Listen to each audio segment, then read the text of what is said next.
Welcome to the Epic Company Culture Podcast, where your host, Josh Sweeney, will give you, the business leaders, HR professionals, and company culture aficionados, the knowledge you need to take your company culture to the next level. Hello, and welcome to the Epic Company Culture Podcast. Before I get started, I'd like to thank Prototype Prime for this amazing podcast space.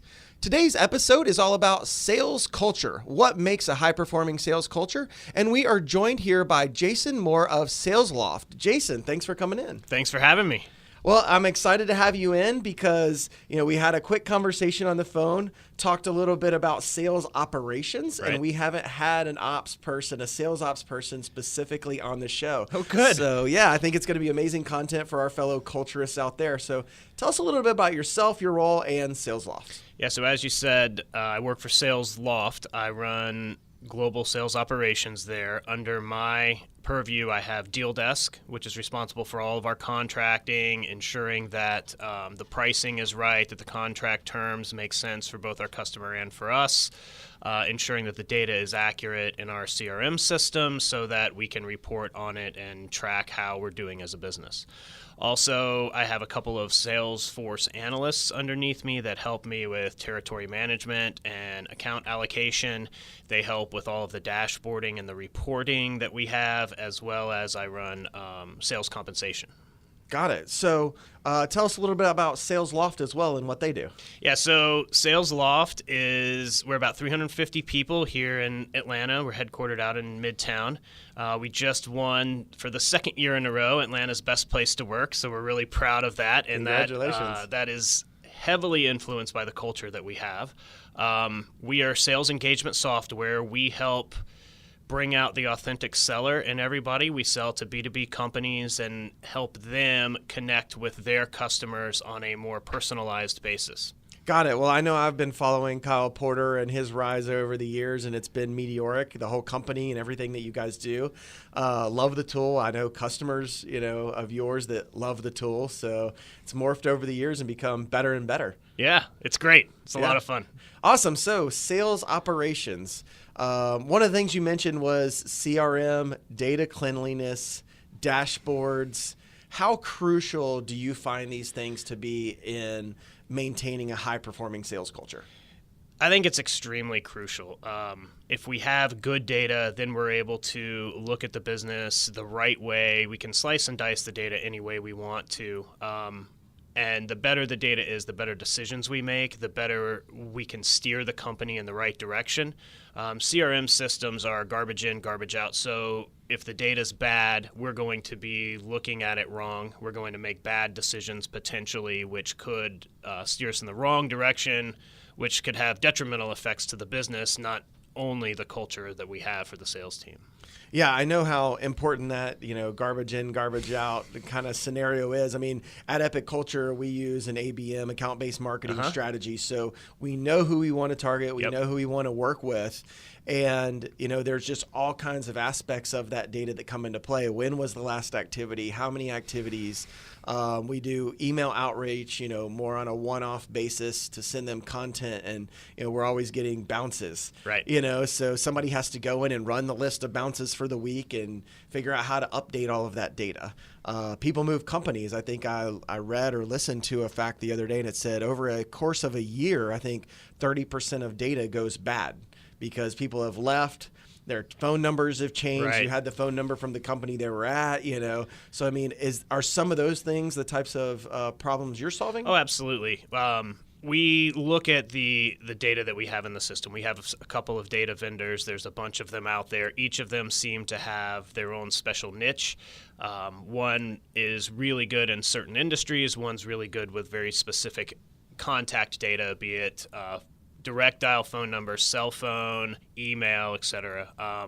And we will look at the vendors that we have periodically and determine whether it's providing our sales team and our sales development teams with the information they need in order to touch our customers and our prospects. Yeah, I think that's a great thing to highlight, that they're specialized towards industries or certain data sets. They seem to be. Do they? Okay. I mean, I would I would tend to agree, but I'm interested to hear what some of those are, because I know traditionally people just go, they buy Hoovers or data.com and they think this is going to solve all their data challenges and it's going to augment it automatically and like all these problems are going to be solved. But what are some of the ones you're seeing? What are some of the vendors you see and how you feel that they specialize, even though their marketing may be broad, but what are you seeing? We have recently contracted with ZoomInfo, and we use them for direct dial phone numbers and email. And so far, it's been really good. They merged or were purchased by DiscoverOrg. So the bringing together of two of the main players in the business is hopefully going to be very, very good for them and for their customers, us included.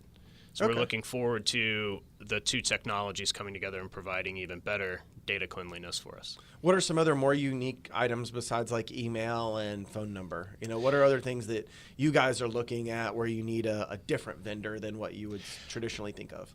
We look mainly for contact stuff, like I said. Okay. We look at what their title is. We look at, from an account perspective, how big is the account in terms of number of employees, where are they located, and then the activity that we can track on the account level itself is what, like you were talking about earlier, when's the last time we touched them, when's the last time we made a phone call, and what was the disposition of that phone call. Same with email. Did we get a reply? Did we get a bounce? And so we will survey our sales team on a periodic basis and ask them how they feel that the data that they're receiving from our data vendors is. Do they feel like with this new company that we contracted with, are the contacts dropping off? Are the numbers bad? Do they ring to the right person at all? Are the emails bouncing back? That type of stuff. Gotcha. Yeah, I know that's definitely crucial for efficiency, high-performing sales teams. I mean, I get on the phone all the time and have to go through the phone tree and find numbers, and we try to use tools just like you guys are using to get to those, but it's a ever expanding group of work, it feels like, without a full-time sales operations VP. Right.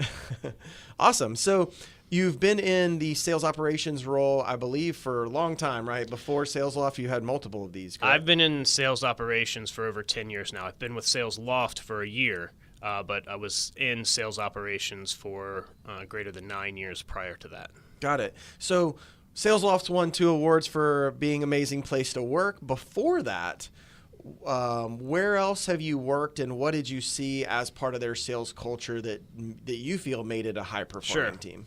So when I got into sales operations, I was working at Ariba here in Atlanta, up in Alpharetta. I worked in North American sales operations and then in global sales operations before Ariba was acquired by SAP.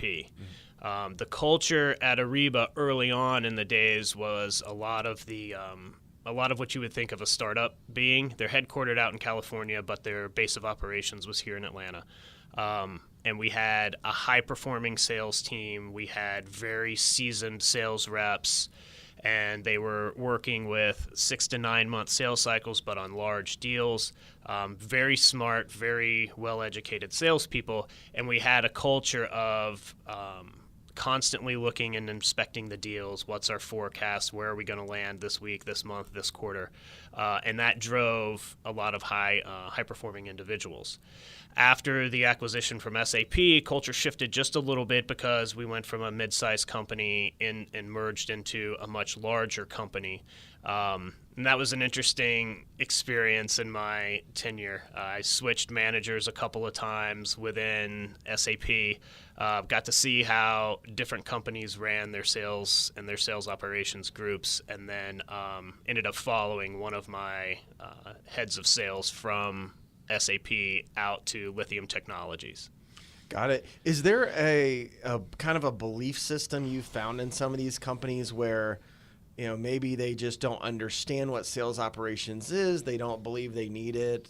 Are there certain things that you run across? Because I know, in working in the CRM space previously, it just didn't feel like there was enough attention paid to having somebody that focused on the data cleanliness, went out and worked within systems and found systems to make sure it was what it needed, all the other sales operations types of functions. Sure. So in my opinion, sales operations for tech companies is a pretty new group. I would say in the past 15 years, it's really started people have started taking notice of it, and teams have started building out. You ask 10 sales operations people what it is they do and what they think that they're supposed to be doing, you're going to get 10 different answers, because it really depends on what the executive leadership and specifically the head of sales is looking for from an operations partner. It's been different. I've had different roles and different responsibilities at each of my sales operations stops. Here at SalesLoft, I have the broadest scope that I've had in any of my my 3 prior companies. Nice. Well, that's got to be exciting. Yeah, it's to fun. Get into more of those. It is. You think that change is really happening just mainly due to the number of tools and technologies that are coming into place that have to be managed to do that? I think it is. Okay. People are starting to realize the importance of data and the analysis that can be done within the data, and with the tools that are out there now, like I said a minute ago, we can slice and dice the data a number of different ways and look at the business from many different lenses, and you need somebody or a team of people to be able to do that, to answer the question of what is happening here, what happened in the past there, what do we think is going to happen in the future, what is this data telling us, what is this data not telling us. And there's technology popping up almost on a daily basis that can help with that. And so being able to investigate that technology and see if it answers the questions, you need somebody, at least one person, if not multiple people, to be able to help you with that. Yeah, it's interesting seeing the shift of people that want to see the data but don't have maybe the right team members or the right culture put together to have data-driven decisions versus the companies that do. Because I know from the outside, from talking to you, and just the other day I was reading one of the SalesLoft white papers on the outreach methodology, and how if you front load a lot of the contact points during the cadence, that they got a significantly higher response rate. Right. So you're looking at all the data from clients and scrubbing it and giving us some amazing data points on how to do outreach and what our cadences should look like. But that really seems ingrained into the culture, whereas I've worked with other organizations and from a data perspective, they don't know who their client is. They anecdotally know who the client is, but they can't say, oh, well, it's companies of this size and this range that also match the range on LinkedIn, and they're in this location. They think it's everybody everywhere. Right. Yeah, we have a group of industries that we are specifically targeting right now. We're trying to expand that, but we really play well in certain spaces, and we try to understand as much as we can about not just the company or the account and the industry, but the people within the accounts as well. Once we make contact with them, we try to develop relationships with them, and then when the deal is closed, once they become a customer, we keep in contact with them to ensure that they are successful and that the enablement and the adoption of our solution that we have implemented for them is taking hold the way that everybody expected it to. Awesome. Yeah. Providing that wow customer experience. First. That's right. Exactly. All right. So on to a different kind of question, or a different angle on the last question of, and I always like to preface this by, you don't have to name any names, but what was like the one culture you were a part of that just didn't work out? It didn't fit who you were, and what was kind of the lesson learned from that? I'd have to think about that one for a minute. I think for me, having a collaborative culture, a coaching and a learning culture, and a transparent culture is important. It brings the employees into the knowledge of what's happening within the business. I've been in companies and cultures before, not necessarily in sales operations, but in other roles, where you just sort of did what you were supposed to do each day, and then you went home and you didn't really understand the broader picture. You didn't understand how your piece of the puzzle helped everything else. You didn't know what was going on with the business. You would find out about moves the company made maybe through the news, or you'd read it in the newspaper or something. Yeah. And for me, I like understanding how I'm helping impact and how my team is helping impact the broader business. Yeah, I'd love to go down the coaching thread a little Sure. bit for our fellow culturists out there. For a high-performing sales team, I usually see a lot of coaching. They're bringing in external people to do that coaching. For you, what have you seen like in the high performing sales teams that you've been a part of?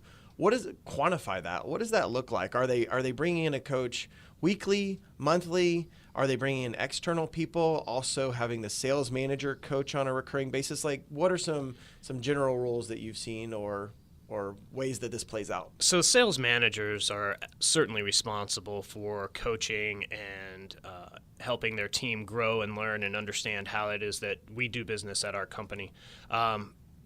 The last couple of companies I've been at have had fantastic sales enablement teams. Their sole responsibility is onboarding and continuing education of the sales and the sales-related functions. So we bring people in on their first day of hire, they go through new hire training, and then if you're in sales or sales related, you'll go through a couple of weeks sales enablement program where you're taught not only the solution, you're taught how to demo the solution, some of the technology behind it, and then you go through certifications on how to give the pitch, and if you can keep going through it over and over and over. And once you move out of, you graduate from that onboarding, there's still the idea of continuous education. If you need it, the enablement team will continue to meet with you and continue to help you refine your skills and refine your pitch. We have a tool called Lessonly that goes out every week. We put one lesson in there, and it could be a new announcement that we've made. If my team does something different in Salesforce, for instance, we change the process, we change a few fields, how it needs to happen. We will put that into Lessonly to educate the team on how they need to go about their daily business.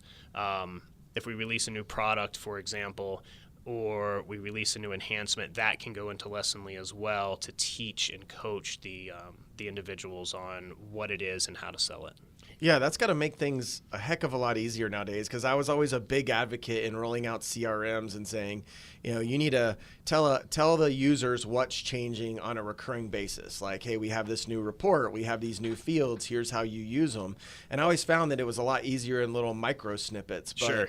The things like Lessonly, along with just easier recording tools, everything's kind of seems to be coming together to make that an easy way to stay in front of your sales team to enable them. Absolutely. Yeah, awesome. So what's your favorite part about SalesLoft Culture? You've been there a year. Is there one thing where it's just fundamentally better than anywhere else you've been? One thing that stands out? It's a fun group of people. Sure, there's the conflicts that people have, but they're generally not public. Everyone seems to get along. We have an open concept floor plan. There are only like 3 or 4 offices in the building. Everybody else is on a desk similar to this. Yeah. And it's very collaborative. If you need something, you go ask somebody for some help, and people are always walking around saying, how can I help you?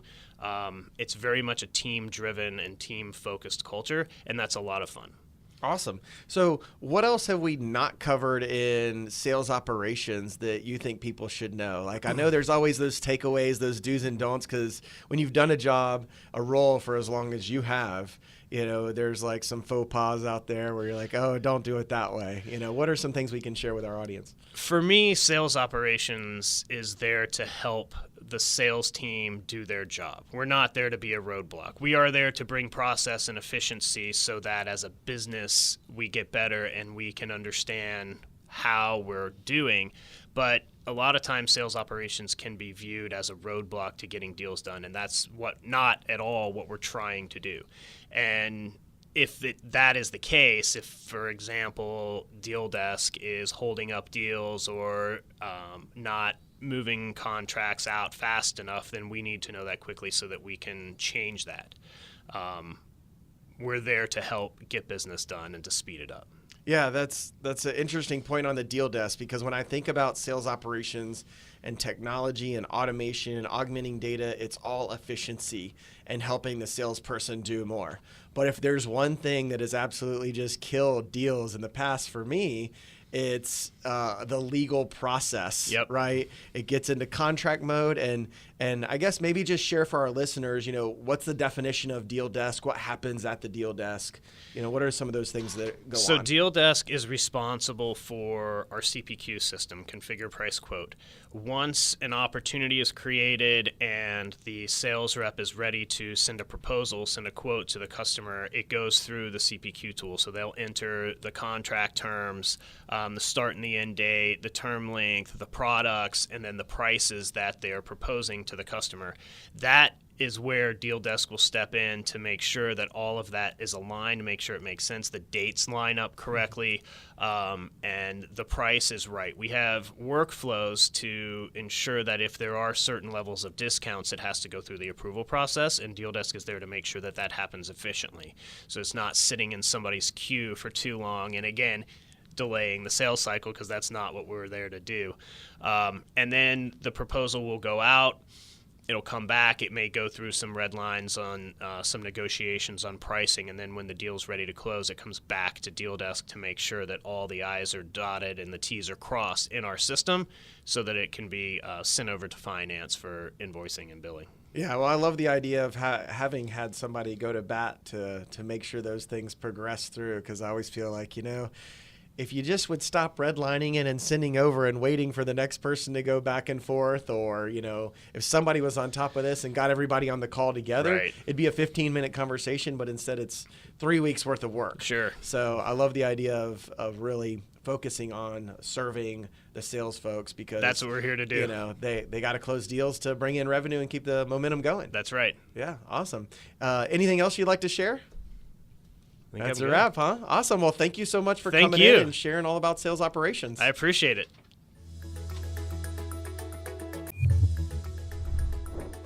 Thank you for tuning in to today's episode of the Epic Company Culture Podcast with Josh Sweeney.